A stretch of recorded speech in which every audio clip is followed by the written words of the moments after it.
Hello guys, this is Ruby Sharma.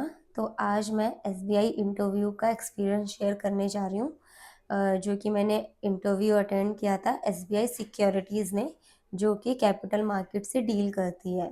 SBI bank अलग है और एसबीआई कैपिटल सिक्योरिटीज़, ये तीन सब ये एसबीआई एसबीआई कैपिटल और एसबीआई कैपिटल सिक्योरिटीज़, ये दोनों सब्सिडरीज हैं एसबीआई बैंक की, जो कि पेरेंट कंपनी है। तो पहले तो लोगों को इसी चीज़ में कंफ्यूजन होता है कि एसबीआई सिक्योरिटीज़ क्या है, एसबीआई सिक्योरिटीज़ कैपिटल क्या है और एसबीआई बैंक क्या है।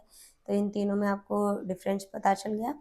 अब इसमें मैंने अभी इंटरव्यू अटेंड किया था एसबीआई कैपिटल सिक्योरिटीज़ में, जो कि प्रॉपर ब्रोकिंग फर्म है और स्टॉक मार्केट, शेयर मार्केट, इन सब मतलब फाइनेंशियल एडवाइजरी से रिलेट करती है और इसकी सर्विस प्रोवाइड करती है, जो कि एचएनआई क्लाइंट्स एंड ऑल सारा इनका वर्क रहता है।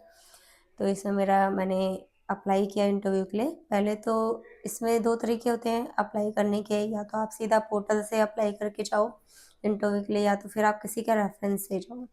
तो बेसिकली मेरा पोर्टल से नहीं था, मेरा रेफरेंस से था। मैं आपको दोनों तरीका बता दूंगी कि आप कैसे पोर्टल से अप्लाई कर सकते हो और कैसे रेफरेंस से। तो खैर आपका अगर कोई नोन में है वो आपको रेफ़र कर देगा एसबीआई में, एसबीआई सिक्योरिटीज़ में, तो वहाँ पे आप इंटरव्यू दे सकते हो। तो पहले मैं आपको अपना रेफरेंस वाला एक्सपीरियंस बताती हूँ। एक मेरे सर है नोन में, उन्होंने मेरा इंटरव्यू करवाया एसबीआई सिक्योरिटीज़ में। बहुत सारी जगह हैं एसबीआई सिक्योरिटीज़ की, ब्रांचेज़ हैं नोएडा, गुड़गांव, दिल्ली, मुंबई वगैरह सब जगह हैं। तो मेरा जो है वो दिल्ली में ही हुआ था, ठीक है। तो वहाँ पे था कि आपका 3 राउंड होता है बेसिकली, 3 राउंड में, और हो सकता है कि मतलब जो रहता है, मैं अपना बताती हूँ, दूसरों का लाइक क्या पता सिस्टम सेम फॉलो, बट मेरा ऐसा हुआ था कि एक दिन में 2 राउंड हुए, फिर जो फाइनल राउंड था, फाइनल राउंड मेरा कुछ टाइम बाद हुआ। तो ये था कि पहले एक राउंड होता है जिसमें आपको पहले तो आपका ऑन कॉल ही चीज़ें बहुत सारी पूछते हैं। जब आपके पास कॉल आती है इंटरव्यू के लिए, जैसे रेफरेंस करते हैं, रेफर करते हैं आगे, तो पहली बेसिकली बेसिक चीज़ें आपसे पूछ लेते हैं कि आपको मार्केट की कितनी नॉलेज है, कितना एयूएम आप मैनेज करते हो, कितने क्लाइंटों से डील करते हो, रेवेन्यू कितना जनरेट होता है आपका, ठीक है, करंट कंपनी में क्या रोल है आपका। तो ये सारी बेसिक चीज़ें आपसे पूछ लेते हैं। प्लस इसमें जो इनका जो मेजर चीज़ों पे मतलब ध्यान देते हैं, फोकस करते हैं, वो होता है इनका क्रॉस सेलिंग प्रोडक्ट, जो कि म्यूचुअल फंड हो जाता है, पीएमएस हो जाता है आपका, और जो इंश्योरेंस वगैरह रहता है, ये सारी चीज़ें हो जाती है। तो ये सारी बेसिक जो चीज़ें रहती है ना, बेसिक इंटरव्यू तो आपसे कॉल पे ही ले लेते हैं मोस्ट ऑफ फर्म्स, जो इस टाइप की होती हैं, जो इनके एजेंट, अगर एजेंट के थ्रू हो रहा है तो एजेंट ले लेंगे, और जो रेफरेंस दे रहा है उनके थ्रू हो रहा है तो वो ही आपसे पहले पूछ लेगा कि कौन सी फील्ड में हो, क्या है, सारी चीज़ें। उसके बाद जब आपका फर्स्ट राउंड होता है, तो फर्स्ट राउंड में एक नॉर्मल पर्सन आपसे बात करता है, और वही जो ब्रांच होती है वहीं पे आप जाते हो, वेल ड्रेस अपना होके, फॉर्मल पहन के, ठीक है, अपना फिजिकल रिज्यूम लेके सारा। तो फर्स्ट राउंड में आपसे कुछ बेसिक क्वेश्चंस करते हैं, पूछते हैं, आपका कॉन्फिडेंट देखते हैं, कम्युनिकेशन स्किल्स देखते हैं कि किस तरीके से आप बात करते हो, मार्केट की कितनी नॉलेज है, मार्केट में जो सिचुएशन चल रही है, कंडीशन चल रही है, उसको कैसे हैंडल करते हो, कौन कौन से क्लाइंट से आप डील करते हो, एचएनआई क्लाइंट्स हैं या फिर रिटेलर्स हैं, या किस लेवल के क्लाइंट्स हैं, कितना एयूएम आप मैनेज करते हो, कितना ब्रोकरेज आपका जनरेट होता है मंथली बेसिस पे।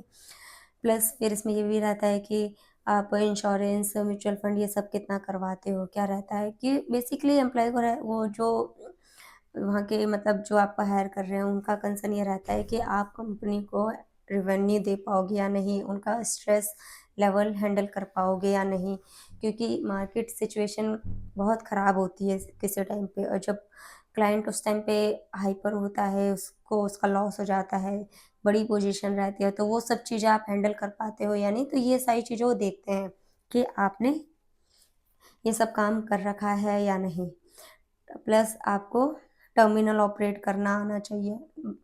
अलग अलग टर्मिनल रहते हैं, इन हाउस टर्मिनल रहता है, दूसरा टर्मिनल रहता है, तो आपको बताना होगा आप कौन सा टर्मिनल ऑपरेट करते हो। नेस्ट रहता है, ओएमपी करके रहता है, ओडिन करके रहता है, ये सारे टर्मिनल रहते हैं अलग अलग, तो आप कौन सा ऑपरेट करते हो, आपको आता है या नहीं, सारी चीज़ें।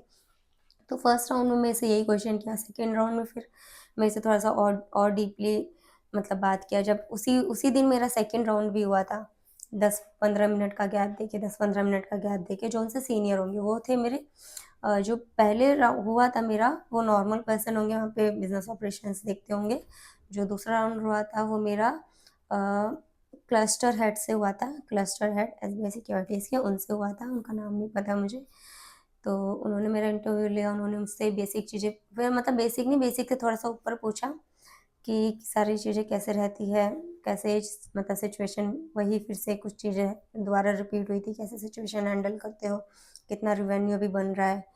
और फिर नोटिस पीरियड का ही पूछते हैं कि मतलब जैसे कि वो लोकेशन पूछते हैं कि अगर इतनी दूर है, इतनी दूर से कैसे अप डाउन करोगे, इतने बजे पहुँचना है। और अकाउंट भी खोलने होते हैं आपको मंथली बेसिस पे, 2 से 3 अकाउंट उनके टारगेट रहते हैं, मैक्सिमम 3 तो बोलते ही हैं, तो आप अपने अकॉर्डिंग बता सकते हो। तो अकाउंट ओपन करने रहते हैं तो पूछते हैं कि आप इतना टारगेट अचीव कर लोगे या नहीं। तो इसमें एक तो आपका रहता है कि प्योर डीलिंग का काम रहता है, ठीक है, जिसमें आपको ट्रेड एग्जीक्यूशंस करने रहते हैं। तो मेरा ये था कि आपको वो मेरे को मैप करते क्लाइंट, मुझे उनका पोर्टफोलियो मॉनिटर करना रहता है और जो सर्चेज़ हैं वो उन तक पहुँचानी रहती है। और इसमें और कुछ लोग ऐसे होते हैं जिनको वो प्लस मतलब हाफ सेल्स का भी काम देते हैं, जिसमें 2-3 घंटे आपको क्लाइंट से डीलिंग करनी होती है उनके क्रॉस सेलिंग के लिए। तो वो आप कौन से रोल के लिए अप्लाई कर रहे हो वो चीज़ रहती है। तो मेरा पोर्टफोलियो मॉनिटरिंग वाला था कि वो मेरे को क्लाइंट मैप करके देंगे, ये सारा था। तो उन्होंने पूछा कि पोजीशन उठानी होती है, आप डरते तो नहीं हो बड़ी-बड़ी पोजीशन उठाने से? तो इस तरीके के क्वेश्चन होते हैं। सेलिंग करते हैं, स्टॉक्स पूछते हैं, रैंडम स्टॉक्स कौन से रहेंगे कि मार्केट के सिचुएशन में जैसे कि अभी ये सिचुएशन चल रहा है, जो भी उस टाइम पे जो भी सिचुएशन चल रहा है, इस टाइम पे आप कौन-सा स्टॉक रिकमेंड करोगे? तो ये भी चीज़ देखते हैं वो कि आप स्टॉक बता रहे हो रैंडम या फिर आप बोल रहे हो कि नहीं मैं देखूँगा, कुछ ऐसे। तो इसमें भी आपको आंसर करना होता है। बेसिकली मैंने जो आंसर किया था, मैंने बोला था कि जो मेरे मतलब जो इसका सही आंसर रहता है मेरे अकॉर्डिंग वो ये रहता है कि आप रैंडमली आप किसी भी स्टॉक को नहीं बोल सकते, क्योंकि you are not authorised partner या पर्सन कि आप जाके सीधा कोई एडवाइस कर दो। आप you are not SEBI registered, ठीक है? तो आप पहले तो एडवाइस ही नहीं कर सकते। प्लस स्टिल अगर वो फ़ोर्स करते हैं, नहीं आप एक अपने नॉलेज के लिए बताइए कि आपके अकॉर्डिंग कौन-सा स्टॉक सही रहेगा, तब भी आप रैंडम कोई स्टॉक नहीं बता सकते, क्योंकि उस टाइम पे अगर आप कोई स्टॉक रिकमेंड कर दोगे तो फिर वो चीज़ें थोड़ी-सी ख़राब होगी कि ये ऐसे ही स्टॉक रिकमेंड कर रहे हैं, कोई रिसर्च नहीं है, कुछ नहीं है। अगर आपने कर भी दिया, रिसर्च है भी, तो भी अब वो आपसे पूछेंगे कि ये स्टॉक आप क्यों बता रहे हो? तो अगर आप कोई स्टॉक बता भी रहे हो उनके 2-3 बार पूछने पे, पहले तो रिकमेंडेशन अलाउ नहीं रहती, ठीक है? एक नॉर्मल पर्सन रिकमेंड नहीं कर सकता कोई स्टॉक। स्टिल अगर वो पूछ रहे हैं तो भी आप रिसर्च करके क्यों उसमें जाना चाहिए सारी चीज़ें कि कौन से एक्सपर्ट ने कौन सी रिपोर्ट में उस स्टॉक को रिकमेंड करा हुआ है कि आप सिर्फ उसको फ़िल्टर करके आगे रख रहे हो। तो ये सारी चीज़ें पूछते हैं। तो सेकंड लेवल पे मेरे से स्टॉक ही पूछा था, तो मैंने तो पहले तो मना ही कर दिया था, क्योंकि I am not registered person by the SEBI कि मैं कोई स्टॉक रिकमेंड करूँ या सजेस्ट करूँ।